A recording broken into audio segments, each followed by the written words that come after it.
మనోహర్ గారు press meet పెట్టి కొన్ని విషయాలు తెలియజేశారండి. వాట్సాప్లోని మనమిత్ర ద్వారా మీ రైస్ కార్డులో ఏమైనా పొరపాట్లు ఉంటే వాటిని మీరు గవర్నమెంట్ వాట్సాప్ మనమిత్ర నెంబర్ ద్వారా తప్పుల్ని సరిదిద్దుకోవడానికి దరఖాస్తు చేసుకోవచ్చని, అలాగే ఆయన చెప్పిన మరిన్ని విషయాలు మీకు తెలియజేస్తాను.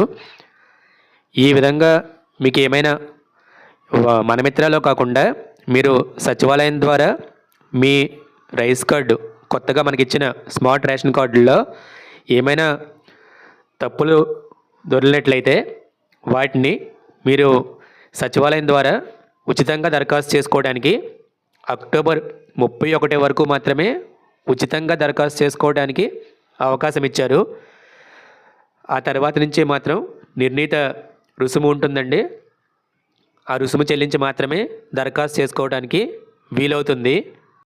అలాగే 3 నెలల పాటు వరుసగా రేషన్ తీసుకోకపోతే కనుక మీ కార్డు రద్దు అవుతుందని తెలియచేశారు. మీ యొక్క రైస్ కార్డులో ఏమైనా తప్పులు ఉన్నట్లయితే కనుక ప్రస్తుతానికి కేవలం 3ని సరిచేయడానికి మాత్రమే అవకాశం ఇచ్చారు. ప్రస్తుతానికి పేరులో ఏమైనా పొరపాట్లు ఉంటే వాటిని సరిదిద్దడానికి ఎటువంటి అవకాశం లేదు. అది దానికి ఉన్న వేరే మార్గం నేను తరువాత వీడియోలో తెలియజేస్తాను.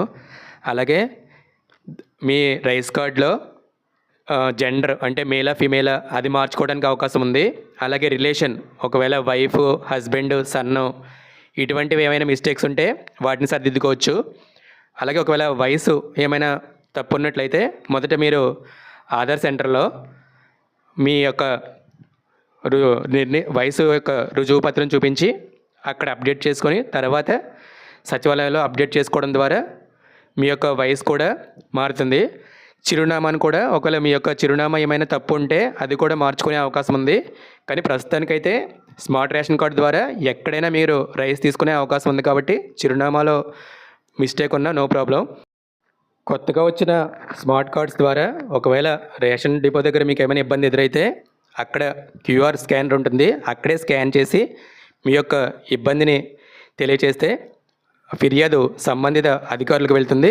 వాళ్ళు వెంటనే పరిష్కరించే అవకాశం ఉంటుంది. ఈ విధంగా మీరు అలాగే తప్పుల్ని సరిదిద్దుకోవడానికి సంబంధిత ఆధార్ జిరాక్స్లు, రైస్ కార్డ్ జిరాక్స్ ఇంకా ఇతరత్ర అవసరమైనవి తీసుకెళ్ళి సచివాలయంలో దరఖాస్తు చేసుకుంటే దరఖాస్తు చేసిన తర్వాత మీరు ఈకేవైసీ చేయడానికి థంబ్ ఓటీపీ ఆప్షన్ ఉంటే తెలియజేస్తారు. ఓటీపీ ద్వారా చేయొచ్చు. దరఖాస్తు చేసిన తర్వాత అక్టోబర్ 31లోగా చేసుకుంటే ఉచితంగా మీకు కొత్త రైస్ కార్డు జారీ అవుతుంది. అక్టోబర్ 31 దాటితే కనుక 35 రూపాయల నుంచి 50 రూపాయల వరకు ఫీజు చెల్లించి మీరు తప్పుల్ని సరిదిద్దుకోవచ్చండి. Thank you.